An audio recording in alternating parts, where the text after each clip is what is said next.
उभाटा गटाचे खासदार जनाब संजय राऊत यांनी मुख्यमंत्री आदरणीय देवेंद्रजी फडणवीस साहेब यांनी मांडलेल्या अर्थसंकल्पावर टीका केली आहे।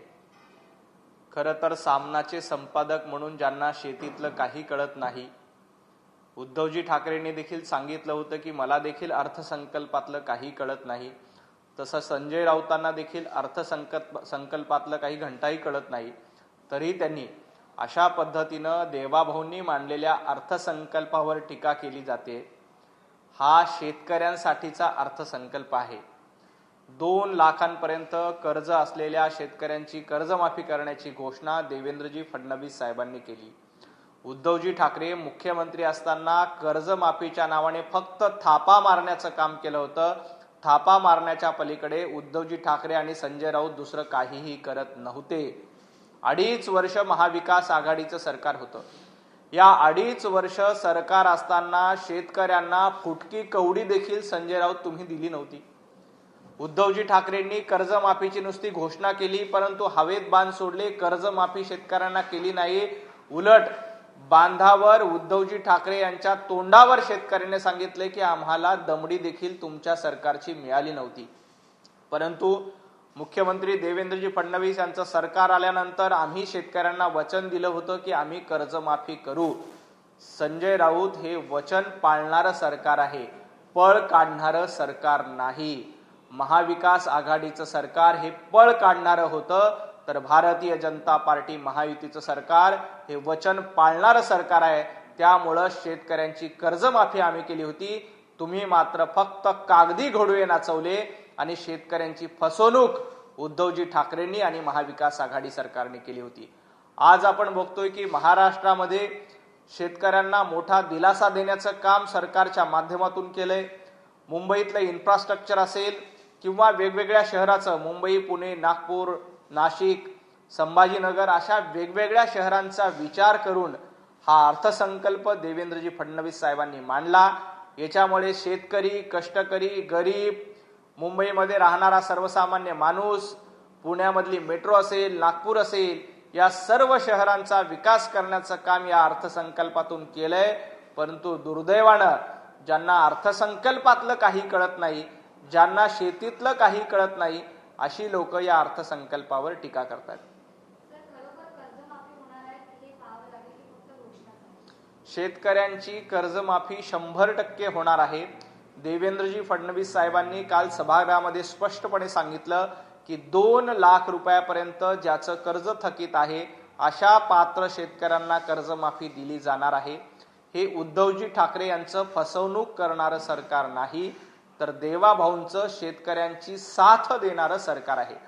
तुम्हाला आठवत असेल तर शेतकऱ्यांनी फक्त कर्जमाफी केली नाही शेतकऱ्यांसाठी, तर शेतकऱ्यांना वीज देणं, सिंचनाच्या सुविधा देणं हे देण्याचं काम देखील भारतीय जनता पार्टीच्या सरकारने केलंय।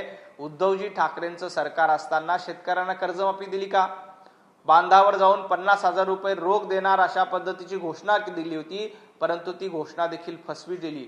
कोकणामध्ये वादळ येऊन शेतकऱ्यांचं मोठं नुकसान झालं होतं। उद्धवजी ठाकरे यांनी 3 तासाचा हवाई पाहणी दौरा केला होता आणि शेतकऱ्यांना मदत करू असं आश्वासन दिलं होतं। उद्धवजी ठाकरे 2.5 वर्षात ते आश्वासन पूर्ण करू शकले नाही। एकनाथजी शिंदे मुख्यमंत्री झाल्यानंतर ते आश्वासन आम्ही पूर्ण केलं आणि आज आम्ही देखील सांगितलं होतं की शेतकऱ्यांची कर्जमाफी करू। कुठल्याही निवडणुका डोळ्यासमोर नसताना आम्ही दिलेला शब्द पाळला, आम्ही पळ काढलेला नाही। लाडक्या बहिणीची काळजी करण्यासाठी लाडके भाऊ देवाभाऊ अतिशय समर्थ आणि सक्षम आहेत। लाडक्या बहिणी महाविकास आघाडी सोबत कधीही नव्हत्या, तर महायुती सोबत कायम लाडक्या बहिणी उभ्या राहिल्या। लाडक्या बहिणींना 1,500 रुपये देण्याची घोषणा आम्ही केली होती, ते 1,500 रुपये चालू आहेत आणि देवेंद्रजींनी सांगितलं की ही योजना कुठेही बंद करणार नाही। उलट संजय राऊतांना मला सांगायचंय, महाविकास आघाडीचे काही लोक कोर्टामध्ये जात आहेत आणि लाडकी बहीण योजना बंद झाली पाहिजे यासाठी प्रयत्न करतायत। संजय राऊत, तुमच्यामध्ये हिम्मत असेल तर लाडक्या बहिणीच्या योजनेच्या विरोधात जे आवाज उठत आहेत त्यांना जाब विचारा। भारतीय जनता पार्टी आणि महायुतीचं सरकार हे लाडक्या बहिणींसोबत ठामपणे आणि सक्षमपणे उभं आहे। लखपती दीदी करणं असेल किंवा लाडक्या बहिणीची योजना सुरू ठेवणं असेल, हे काम भारतीय जनता पार्टी आणि महायुतीच्या माध्यमातून केलं जातंय। उलट काँग्रेसच्या वतीनं लाडकी बहीण योजना बंद झाली पाहिजे यासाठी प्रयत्न केले जात आहेत। संजय राऊत उभाटा गटाच्या माध्यमातून लाडकी योजना बंद झाली पाहिजे यासाठी प्रयत्न केले जातात, पण लाडकी बहीण योजना ना उद्धव ठाकरे बंद करू शकतात, ना संजय राऊत बंद करू शकतात, ना काँग्रेसचे सुनील केदार बंद करू शकतात। जोपर्यंत महायुतीचं सरकार आहे लाडकी बहीण योजना सुरूच राहणार आहे, हे संजय राऊत यांनी लक्षात ठेवलं पाहिजे।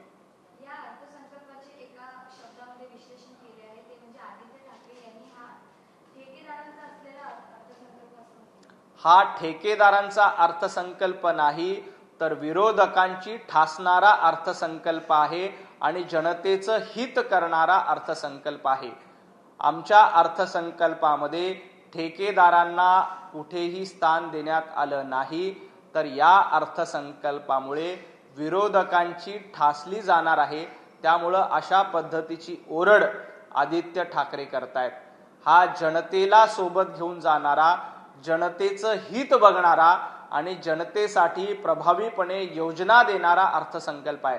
आपण बघा, मुंबई मेट्रो असेल, नवी मुंबई आंतरराष्ट्रीय विमानतळाला जोडणं असेल किंवा समृद्धी महामार्गापर्यंतचा सुकर प्रवास करण्याचा असेल, हे सर्वसामान्य मुंबईकरासाठी पुणे मेट्रो असेल, नागपूर मेट्रो असेल, नाशिकचा कॉरिडॉर असेल, हे सगळं सर्वसामान्य मराठी माणसासाठी आणि महाराष्ट्रीयन माणसासाठी देवाभाऊंनी दिलेलं आहे।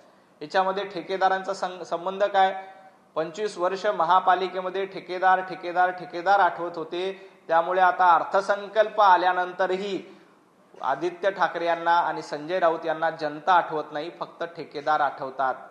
हा ठेकेदारांचा नाही तर तुमच्यासारख्या विरोधकांची ठासणारा अर्थसंकल्प आहे आणि जनतेचं हित बघून जनतेला विकासापर्यंत घेऊन जाणारा अर्थसंकल्प देवाभाऊंनी मांडलेला आहे। त्यामुळं आदित्य ठाकरेंचीही पोटदुखी होते आणि संजय राऊतांचीही पोटदुखी होते।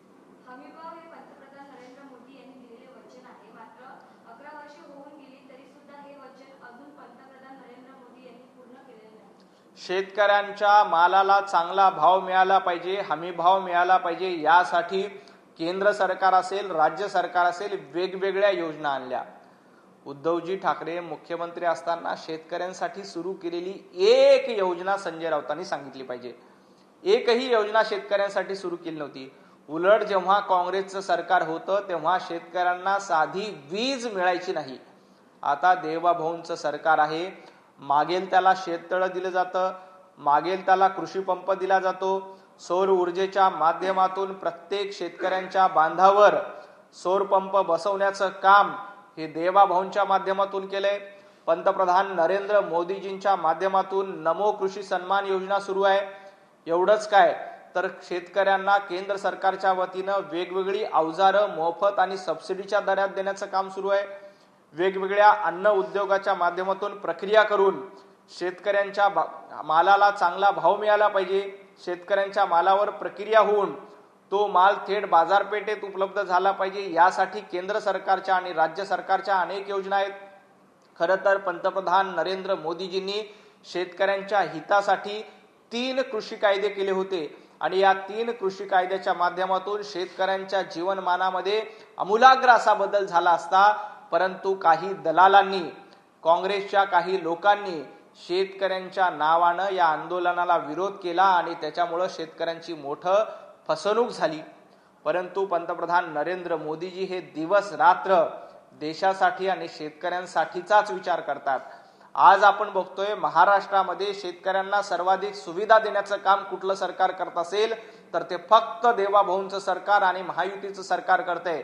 मागेल त्याला शेतकळप असेल, कृषीच्या अवजारं देणं असेल किंवा सौर पंप देणं असेल, हे सगळं शेतकऱ्यांच्या हितासाठी आम्ही करतो। काँग्रेसचं सरकार असताना 12-12, 15-15 तास लोड शेडिंग होतं, त्यावेळेला शेतकऱ्यांना वीज मिळत नव्हती। परंतु आज आपण बघतो की शेतकऱ्यांना 2 लाख रुपयापर्यंत कर्जमाफी आम्ही केली। जे नियमित कर्जफेड शेतकरी करतात त्यांना 50 हजारापर्यंत अनुदान देण्याचं काम सरकारच्या माध्यमातून केलं जातंय। हे फक्त आणि फक्त देवाभाऊंचं आणि भारतीय जनता पार्टी महायुतीचं सरकार करू शकतंय। उद्धवजी ठाकरे यांनी शेतकऱ्यांच्या तोंडाला फक्त आणि फक्त पानं पुसली होती आणि शेतकऱ्यांची फसवणूक केली होती। भाजप हे शेतकऱ्यांची फसवणूक करणार नाही, तर शेतकऱ्यांना साथ देणारं सरकार आहे.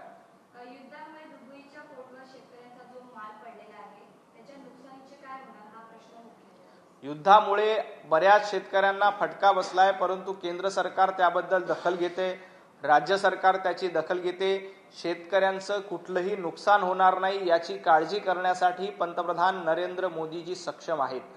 महाराष्ट्राचे मुख्यमंत्री देवेंद्रजी फडणवीस सक्षम आहेत. आम्ही कायम शेतकऱ्यांचा विचार करतो.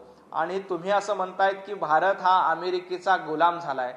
अहो संजय राऊत, तुमची उभी हयात सिल्वर ओकची गुलामगिरी करण्यामध्ये गेली. शरद पवारांच्या घरी जे धुनी भांडी करतात त्यांनी पंतप्रधान नरेंद्र मोदीजींवर टीका करू नये. आपलं संपूर्ण हयात, आपली संपूर्ण कारकीर्द ही सिल्वर ओकची गुलामी करण्यामध्ये गेली. आता उरलेली कारकीर्द ही सोनिया गांधींची गुलामगिरी करण्यामध्ये घालवतायत, राहुल गांधींची गुलामगिरी करण्यामध्ये घालवतायत. त्यामुळं तुम्हाला पंतप्रधान नरेंद्र मोदीजींच्या धोरणावर टीका करण्याचा अधिकार नाही. पंतप्रधान नरेंद्र मोदीजी हे देशातलं एक सक्षम आणि समर्थ नेतृत्व आहेत. त्यांच्या नेतृत्वावर 140 कोटी जनतेचा विश्वास आहे. त्यामुळेच पंतप्रधान नरेंद्र मोदीजींना एकदा नाही, दोनदा नाही, तर 3 वेळेला जनतेनं निवडून दिले. संजय राऊत, तुम्ही मागच्या दारानं राज्यसभेमध्ये जाता. तुमच्यामध्ये हिम्मत असेल तर एखादी निवडणूक जिंकून या आणि मग पंतप्रधान नरेंद्र मोदीजींवर टीका करा.